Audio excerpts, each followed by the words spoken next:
Hello, this is Max. In the future, the Tyrell Corporation creates replicants bioengineered humans, using them as slaves. Nexus 6 models demand equal rights with humans. Special agents, known as Blade Runners, hunt down the old models. Don't forget to subscribe. The year is now 2049, and Agent K, a Nexus 9 replicant, is tasked with tracking down rogue replicants. He confronts Sapper on his farm, leading to a hostile encounter in which Sapper insults Nexus 9 models and alludes to a remarkable discovery that K is dismissive of. After killing Sapper, K discovers a chest buried near a tree and requests a forensic team to investigate further. Back at the office, K undergoes the customary baseline test to affirm his obedience as a replicant. He then returns home, where he lives with Joy, a holographic companion he cares deeply for. K plans to purchase an emanator for Joy, granting her greater freedom. Thank you. However, their romantic moment on the rooftop is disrupted when K is informed that the chest from the farm has been recovered. At the station, the chest contains the remains of a woman who died during an emergency Caesarean section approximately 30 years ago. Intriguingly, one of the bones bears a serial number, indicating that the deceased was a replicant. This revelation is perplexing, as replicants are not supposed to possess the capacity for reproduction. Lieutenant Joshi insists on concealing this information from the public, fearing the consequences of replicants becoming indistinguishable from humans. She orders K to destroy the farm and locate and eliminate the child, rejecting the possibility that the child might be human rather than a replicant. As K departs, he realizes that the child was the miracle Sapper had witnessed. He subsequently visits the Wallace Company to inquire about the replicant in question, providing the serial number and some of her hair for identification. The company employee reveals that this model predates a catastrophic event known as the Blackout in 2022, which erased most of the company's digital records. To locate more information, they must search for any remaining hard copy data. While searching, K discovers an audio recording of an experimental replicant named Rachel, who disappeared 30 years ago, and her close relationship with a Blade Runner named Rick. He then interviews an elderly man at a retirement home who once worked with Rick but learns little about Rick's whereabouts. Meanwhile, Love, another replicant, brings the latest model to Wallace for testing. Wallace aims to program replicants for procreation but fails, believing that a child born of a replicant created by the old Tyrell Company holds the key to a new future. Later, a mysterious person pays Mariette, a working girl, to approach K and gather information about what he knows regarding Sapper. Unfortunately, Mariette's attempts at conversation and flirtation are met with K's indifference. The following day, K returns to the farm in search of more clues. K explores Sapper's piano and finds 2 broken keys. Upon inspection, he discovers a tin containing a baby's sock and a picture of a woman with a baby next to a tree. Notably, he finds the date 10th June 2021 inscribed at the base of the tree, which triggers a vision of a house on fire and a child holding a toy horse, deeply unsettling him. K sets the farm on fire before leaving. Meanwhile, Love infiltrates the morgue at the station and steals all the evidence from the farm, including the bones, killing the lab technician in the process. In the evening, Lieutenant Joshi informs K about the events at the station. Joshi questions whether K has genuine memories, and he explains that his memories were implanted and not real. He shares a memory of growing up in an orphanage, where other children would chase him to take a wooden horse from him. To avoid losing the toy, young K hid it in a furnace and was subsequently beaten by the other children. The next day, K begins searching for babies born on the date he found at the farm. Joy accompanies him and playfully references the wooden horse story. Noting the date on the toy, K dismisses it as a coincidence. Unable to find any information based on dates, K searches by DNA and discovers 2 children with identical DNA, a highly unusual occurrence. The records show that both children were sent to Moralcole Orphanage, with the girl dying from a genetic disorder and the boy mysteriously disappearing from the records. K and Joy travel to San Diego to locate the orphanage. En route, scavengers shoot down his flying car, leading to a crash. Kay loses consciousness, and Joy malfunctions and disappears.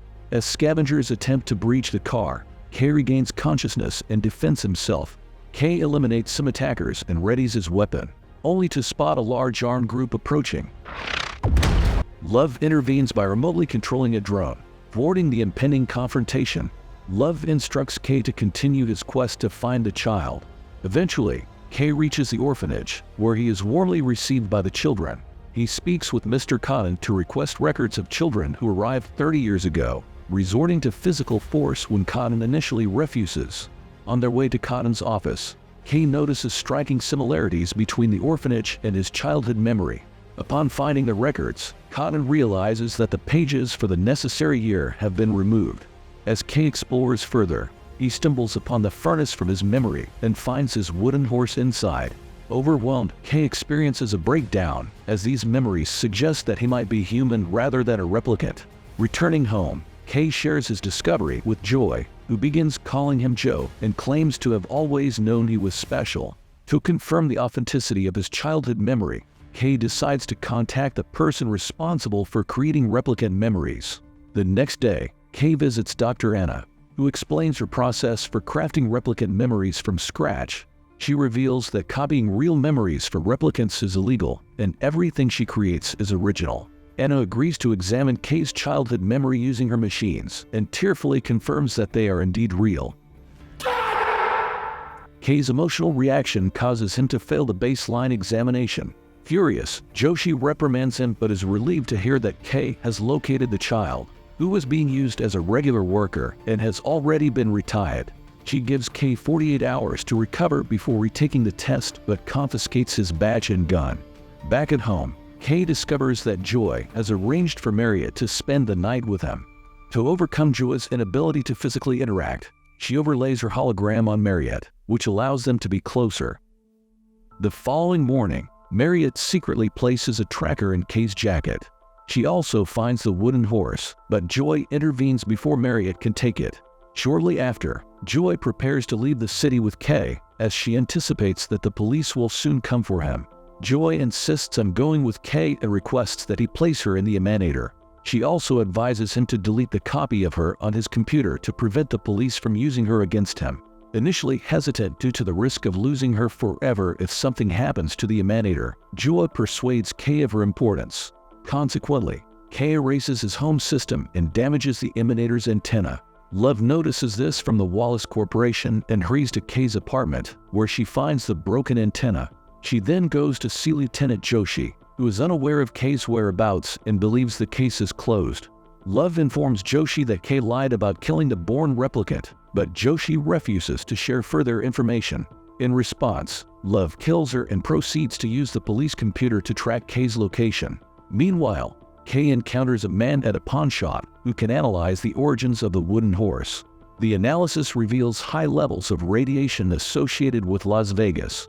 Kay heads to the ruins of the old abandoned city and uses his drone to scan the area, identifying a pocket of heat in the distance. Investigating further, he stumbles upon a beehive near a group of dirty statues and decides to enter the nearest abandoned building, which turns out to be a casino. While exploring the casino, Kay ventures upstairs and is surprised to encounter a dog. This unexpected encounter distracts him long enough for Rick to approach from behind with a gun. Rick recognizes Kay as a Blade Runner and is initially skeptical when Kay claims to have only come to ask questions. Kay evades Rick's gunshot by jumping to the ground floor, and a pursuit ensues. Rick activates a hologram show within the casino as a diversion, allowing Kay to ambush him. After asking Rick to talk, Kay allows Rick to repeatedly strike him to demonstrate his non-hostile intentions. Rick eventually believes Kay and takes him to the bar for a drink. Kay deduces that Rick and Rachel had a child together, and Rick confirms this. He explains that he never had the chance to meet his own child due to a plan he orchestrated. Rick taught Sapper and members of the Replicant Freedom Movement how to obscure records and cover their tracks. Then he left Rachel with them and disappeared to prevent bringing trouble to his family from the police. Disturbed by these memories, Rick departs from the bar, leaving Kay to continue exploring. Kay comes across a series of wooden animals and takes a moment to rest. During this interlude, Kay allows joy to manifest briefly, triggering a reaction in a nearby machine. Worried about the consequences, Kay promptly deactivates joy before Rick arrives to investigate the disturbance. Using binoculars, Kay and Rick spot a group of cars approaching the building they're in. They rush to retrieve Rick's car to make their escape, but suddenly, the room explodes. Love and her men arrive to capture Rick, and despite his attempts to defend himself, they overpower him. Kay also tries to fight back, but Love kicks him down, inadvertently activating joy. The holographic joy pleads for mercy, but Love destroys the emanator, leaving Kay seemingly lifeless. In the evening, a mysterious group rescues Kay and removes the tracker that was placed on him. When Kay regains consciousness, he finds himself with the replicant freedom movement, which includes Mariette. She assures him that he can trust them and introduces him to their leader, Freysa, who possesses a photograph of Rachel and the baby. Freysa reveals that she assisted Rachel during the birth and helped hide the baby. Sapper allowed Kay to kill him because he was also part of their group and had sworn to keep their secret. Freysa discloses that the baby born to Rachel was a girl and that she grew up to become Dr. Anna. However, they dressed the baby in blue during her concealment to create confusion. Kay is devastated to learn that he isn't the miracle baby after all and realizes that when Rick taught the group to scramble records, Kay inadvertently acquired some of the baby's data, including her memories, which led to the false DNA match he found in the computers. Freysa believes that Anna's existence proves replicants are more than slaves and is determined to start a revolution for her people, and she wants Kay to join their cause. Since Wallace discovered Rick, Kay's mission is now to eliminate Rick before Wallace uses him to locate their group. Meanwhile, Rick awakens in a room with Wallace, who reveals that he possesses Rachel's skull and a recording of her interview with Rick. Wallace attempts to suggest that Rachel's feelings for Rick were programmed by her creator as part of a test to see if Rick could father a child with her, but Rick refuses to accept this explanation. In an effort to extract information about the child, Wallace introduces Rick to a replicant copy of Rachel. Although Rick is emotionally affected by seeing his beloved Rachel, he remains skeptical due to the incorrect eye color of the replicant.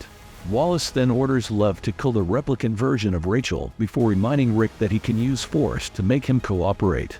Back to Kay, he roams the streets and encounters an advertisement for the Joy AI that interacts with him. You look lonely. I can fix that. This triggers memories of the lives lost and strengthens his resolve for revenge, especially for his lost joy. Kay locates a car and follows Love's vehicle, which is transporting Rick to Wallace's secret facility, where he keeps his torture machines. Kay opens fire on Love's car, causing it to crash into a dam. He approaches the vehicle, and a firefight ensues. In the midst of the confrontation, both Kay and Love are hit by bullets. The car starts to flood as water from the dam pours in. Kay and Love engage in hand-to-hand combat, but Love reveals a concealed knife and stabs Kay, believing she has won. Love kisses Kay and leaves him to die before returning to the submerged car. However, Kay surprises her and uses the water to approach unnoticed. After a fierce struggle, Kay manages to kill Love and then frees Rick from his restraints. They swim to Kay's car and watch as Love's vehicle sinks. Kay points out that now everyone will believe Rick is dead, allowing him to reunite with his daughter.